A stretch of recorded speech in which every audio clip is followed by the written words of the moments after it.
Welcome back to Dalit poetry depressed voice.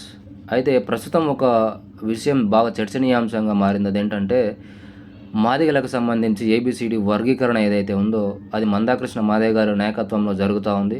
అంటే 59 ఎస్సీలో ఉన్న 59 ఉపకులాలకి ఎవడి వాటా వాడికి రావాల్సిందే అని వాళ్ళు ప్రధాన ఎజెండాతో ముందుకు పోతూ ఉన్నారు. సో దానితో పాటు అదే ఎస్సీ సామాజిక వర్గంలో ఉన్న మరో వర్గం ఏదైతే మాలా సామాజిక వర్గం ఏదైతే ఉందో అవసరమైతే ఈ రిజర్వేషన్లు పెంచాల్సిందే కానీ ఈ ఎస్సీ రిజర్వేషన్ ఏబిసిడి జరిగితే బాలమాదిగల్లో కొట్లాటలు వస్తాయి, చీలికలు వస్తాయి అనే ఒక అభిప్రాయంతో వాళ్ళు కూడా వ్యతిరేకవాద డిమాండ్తో ముందుకెళ్తా ఉన్నారు. సో దాన్ని కాసేపు పక్కకు పెడితే ఈ ఎస్సీ రిజర్వేషన్ వర్గీకరణ మీద మద్దూరు నగేష్ బాబు గారి అభిప్రాయం ఏంటి? ఈ పుస్తకంలో మద్దూరు నగేష్ బాబు గారిని ఇంటర్వ్యూ చేయడం జరుగుతుంది జర్నలిస్టు. ఆ జర్నలిస్ట్ ఏమని అడుగుతారు అంటే ఎస్సీ రిజర్వేషన్ వర్గీకరణ మీద మీ అభిప్రాయం ఏంటి మద్దూరు నగేష్ బాబు గారు అని జర్నలిస్ట్ అడుగుతాడు. సో దానికి సమాధానంగా మద్దూరు నగేష్ బాబు గారి సమాధానం ఏంటంటే, ముందుగా నేను మాలకులస్తుని, రిజర్వేషన్ విభజన కోరుకుంది మాదిగలు, రిజర్వేషన్ విభజన తప్పనిసరిగా జరగాలి. అయితే ఇప్పుడు జరుగుతున్న ఒక దుర్మార్గమైన పద్ధతి ఏంటంటే ఎవరో విసిరిన ఎంగిలి రొట్టె కోసం ఈ రోజున కొట్టుకోవడం, దూషించుకోవడం, చివరికి మీరాసాబ్ లాంటి తమ్ముళ్ళని చంపుకునే పరిస్థితి ఏర్పడింది. ఇది చాలా అన్యాయం. ఇది అగ్రకుల తత్వం తప్పితే దళిత తత్వం కాదు. ఈ దేశంలో 85% మంది దళిత బహుజనులు ఉన్నారు. ఈ 85% మందికి 15% మంది 50% రిజర్వేషన్ ఇచ్చి మీరు దాంట్లో కొట్టుకోండి, మిగతాది మేము ఏలుకుంటామని అనటం జరుగుతుంది. విన్నరా? ఈ దేశంలో 85% మంది దళిత బహుజనులు ఉన్నారు. ఈ 85% మందికి 15% మంది 50% రిజర్వేషన్ ఇచ్చి మీరు దాంట్లో కొట్టుకోండి, మిగతాది మేము ఏలుకుంటామని అనటం జరుగుతుంది. ఇప్పటికైనా దళితులందరూ కలిసి రిజర్వేషన్ విభజన అనేది అటు నుంచి నరుక్కుంటూ రావాలి. అంటే 15% ఉన్న అగ్రకులస్తులకు 15% రిజర్వేషన్ ఇచ్చి మిగిలిన 85% దళితుల బహుజనుల మధ్య పంచాలి. అంటే 15% ఉన్న అగ్రకులస్తులకు 15% రిజర్వేషన్ ఇచ్చి మిగిలిన 85% దళితుల బహుజనుల మధ్య పంచాలి.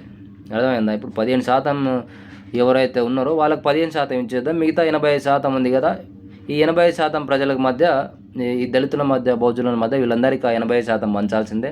ఎవడైతే ఆ 15% ఉన్నారో వాళ్ళకి ఆ 15% ఇచ్చేద్దామని అంటున్నాడు. ఇంకోటి, అలాగే ఎస్టీలకు కూడా వీళ్ళను అప్లిఫ్ట్ చేయడానికి రిజర్వేషన్లు ఉన్నది. ఇవేం అగ్రకులస్తుల సొంత ఆస్తులు కావు. అలా అగ్రకులస్తులకే మనం రిజర్వేషన్ ఇవ్వాలి. ఎందుకంటే ఈ దేశం మనది.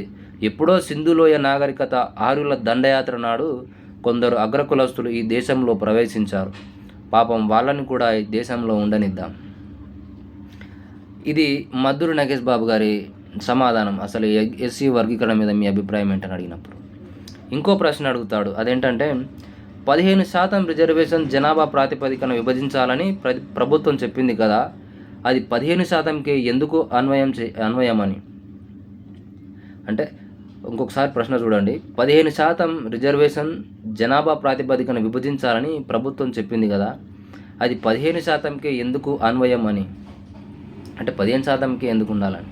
సో దానికి సమాధానంగా మద్దూరు నగేష్ బాబు గారి సమాధానం ఏంటంటే, అదే నేను చెప్పింది, అసలు ఓపెన్ కాంపిటీషన్ వద్దు. ఏ కులానికి ఆ కులం జనాభాను లెక్కగట్టి కులానికి ఇంత శాతం చొప్పున 100% ఉద్యోగాలను విభజిస్తే కింది కులాలకు మేలు జరుగుతుంది. ఓపెన్ అనేది యూజ్లెస్ థింగ్. మరొకసారి చూడండి. అదే నేను చెప్పింది, అసలు ఓపెన్ కాంపిటీషన్ వద్దు. ఏ కులానికి ఆ కులం జనాభాను లెక్కగట్టి కులానికి ఇంత శాతం చొప్పున 100% ఉద్యోగాలను విభజిస్తే కింది కులాలకు మేలు జరుగుతుంది. ఓపెన్ అనేది యూజ్లెస్ థింగ్. సో ఇట్లా మద్దూరు నగేష్ బాబు గారు ఎస్సీ ఏబిసిడి వర్గీకరణ గురించి ప్రశ్నలు అడిగినప్పుడు ఇలా సమాధానం ఇస్తాడు. సో ఇదే ఏబిసిడి వర్గీకరణ దానికి సంబంధించి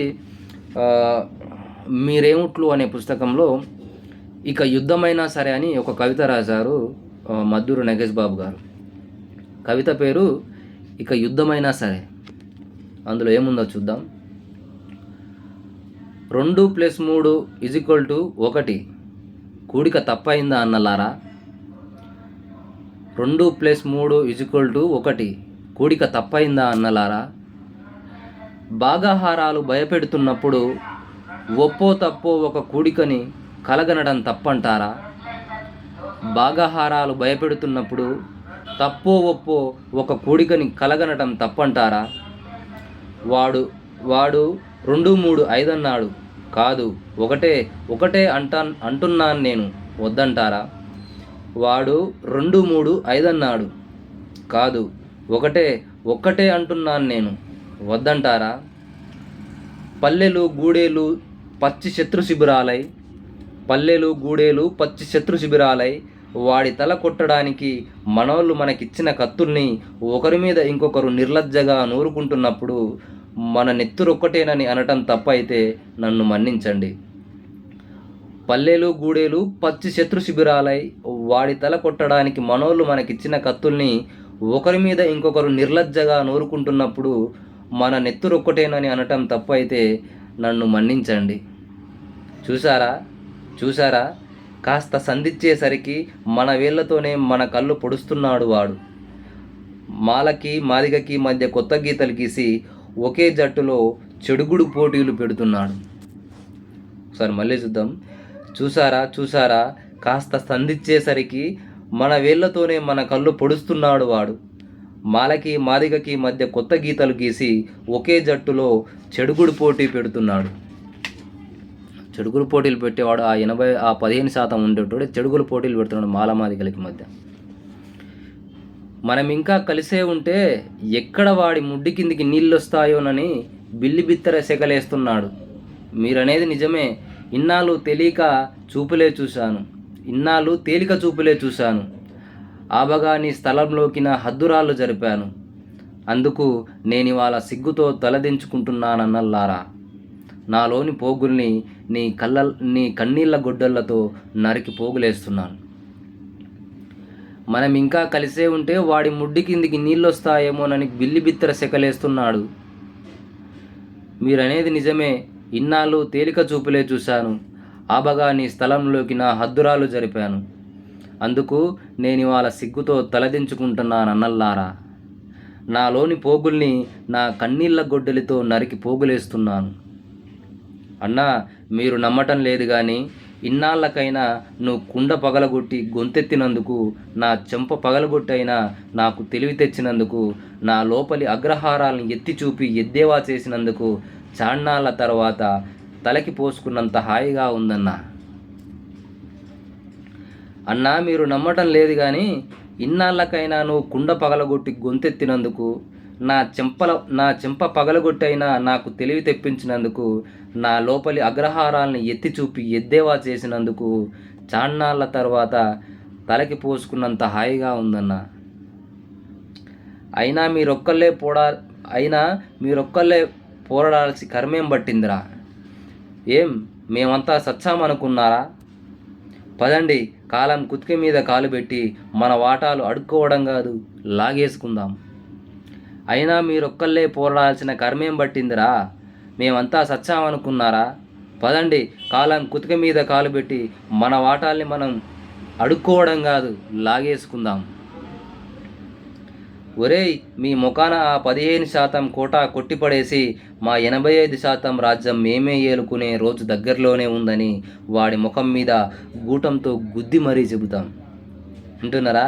ఒరేయ్, మీ ముఖాన ఆ 15% కోటా కొట్టిపడేసి మా 85% రాజ్యం మేమే ఏలుకునే రోజు దగ్గరలోనే ఉందని వాడి ముఖం మీద గూటంతో గుద్ది మరీ చెప్పేద్దాం. పదండ్రా అన్నలారా. ఆ కొసురు భాగాలు కాదు, అసలు భాగం కోసం అందరం కలిసి ఇక యుద్ధమైనా సరే. పదండ్రా అన్నల్లారా. ఈ కొసురు భాగాలు కాదు, అసలు భాగం కోసం అందరం కలిసి ఇక యుద్ధమైనా సరే. సో ఇట్లా ఈ దేశంలో నిజంగా 85% ఉన్న దళిత బహుజనులు పాలించబడుతున్నారు. అంటే కింద ఉన్నారు, ఎటువంటి అధికారం లేకుండా. కానీ 15% ఉన్న అగ్రకులాలు మాత్రమే అధిష్టానాల్లో కూర్చొని వాళ్ళు శాసనాలు జారీ చేస్తూ వాళ్ళకి ఇష్టం వచ్చిన జీవోలు చేస్తూ ఏదో ఎంగులు మెతుకులాగా మనకి ఇట్లా పడేస్తూ ఉన్నారు. మనం దానికోసం కొట్టుకు చేస్తూ ఉన్నాం.